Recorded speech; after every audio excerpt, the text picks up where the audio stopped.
Okay, welcome back to Cool Clubs Podcast. We are kind of wrapping up the year here, and we've touched on it already. Hopefully you've watched the driver section. We're going to run into the irons, Mark. We had the same questionnaire for the fitters, quick answers, categorised our irons the same way that we did for the robot testing. Right. So we put them into game improvement, players, which is a broad scale. It is a really big area. And then tour, which also kind of bleeds into players a little bit as well. It's kind of hard to get a stopping line in those things. But. Yeah. But the good news is we got some strong results out of the answers. There's some clear winners in there. It's pretty clear that there's winners in it, yeah. So let's just start off at the bottom end. And I don't mean that in terms of quality, just game improvement, iron. What was the number one game improvement iron? Titleist T350. Yep, I voted for it. It was a great iron. It is a great all-around iron. And you never think that in the game improvement section. You think Callaway or TaylorMade or Ping for sure, right? But no, we've done really well the last couple of years in Titleist product. And that 300, which is, that's counting the 300 as well as the 350, obviously, because the replacement that just came out recently.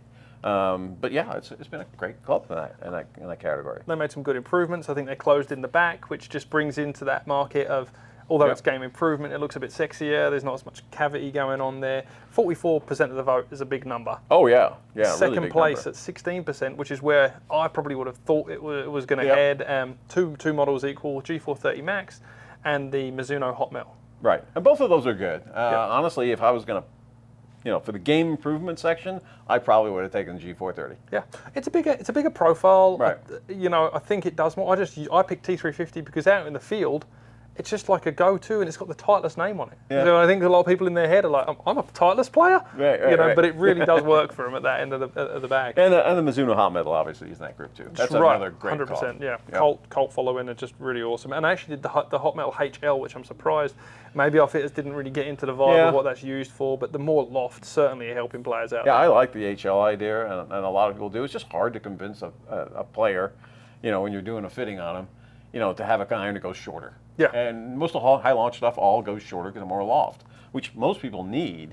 And I wish people didn't determine which iron they get on how far it goes, but they do. And so keep that in mind a little bit. If you're not stopping the green, if you're running through the back of the greens, maybe it's worth giving up a few yards to just get some control on it. Right, exactly. Yeah.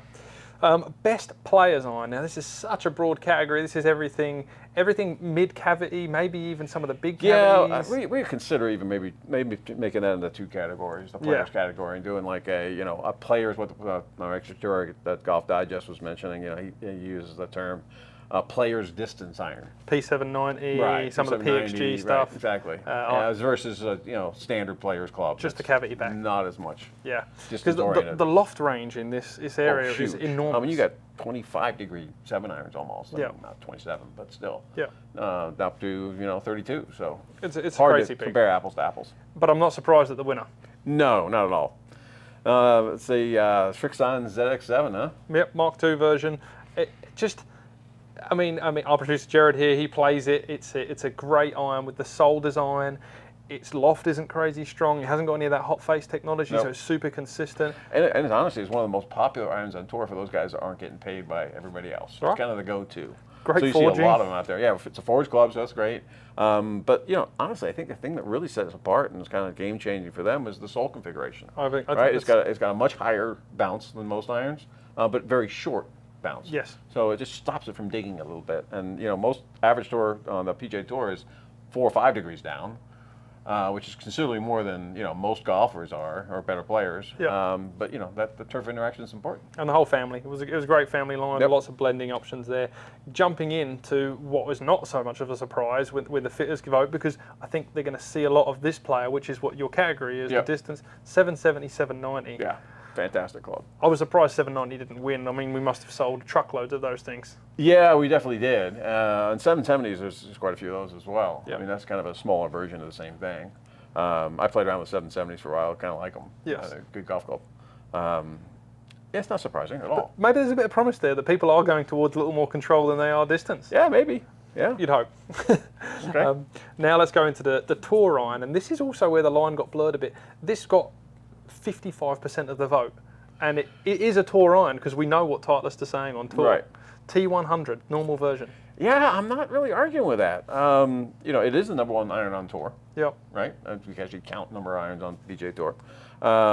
It's a forgiving golf club, obviously, compared to most of the other stuff we're testing in that category. True. Very forgiving. Yeah, comparative to the MB or something But like there's that. no hot spots or anything on it. It's not juiced up. It's not, you know, a hollow club with a bunch of, you know, spring effect to it and stuff like that. So it's just a really forgiving tour club is what it is. Great sole And- design. And that's what kills it, Yeah. right? So it's kind of the only one in that category actually that snuck in there. So it kind of absolutely wins because of that. It blew everything else out of the water. Yeah. I think when you've touched on the key point there. When you put every other inverted commas tour iron behind it, it's almost certainly going to be a blade. Right. And this thing is going to crush a blade for Yeah, forgiveness exactly. and soul and all that kind of stuff. Right. It makes total sense to me. Yep. It was actually followed up by the ZX7, and that shows the blur there, the line Yeah, getting blurred. yeah. The ZX has also got the forged model in there, which would be more of what I would class as the tour category. Right. But like I said, T100's got a bit more forgiveness in it. Yeah, it's a really good golf club for a good player, even for tour players, obviously. So Yeah. I don't know why every 2-3 handicap wants to play a blade when they can play that. It just doesn't make much sense to me. So. No, you're right. Don't forget, head to our website, check out the reviews, make your own decisions, but everything's going to be up there for you to really mull over.